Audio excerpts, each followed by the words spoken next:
देशाचे पंतप्रधान माननीय नरेंद्र मोदीजी आणि वित्त मंत्री श्रीमती निर्मला सीतारामनजी यांचे मी मनापासून आभार मानतो की मध्यम वर्गाकरता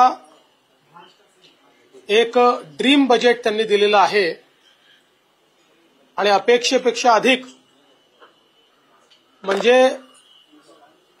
इन्कम टॅक्सची लिमिट थेट 7 लाखावरनं 12 लाखापर्यंत नेलेली आहे। त्यामुळे आता 12 लाख रुपये उत्पन्न असणाऱ्यांना कोणताही टॅक्स भरावा लागणार नाही अशी जी इन्कम टॅक्सची रचना करण्यात आलेली आहे याचा मोठा फायदा मध्यमवर्गीयांना, नोकरदारांना,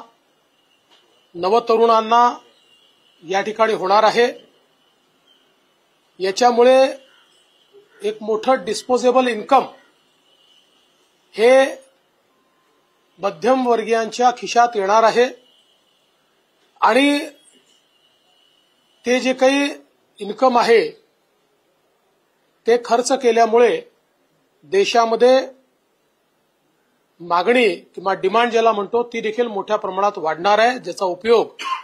देशाच्या एमएसएमई क्षेत्राला मोठ्या प्रमाणात होणार आहे, त्यातनं रोजगार निर्मिती देखील होणार आहे। त्यामुळे मला असं वाटतं की या अर्थसंकल्पामध्ये अतिशय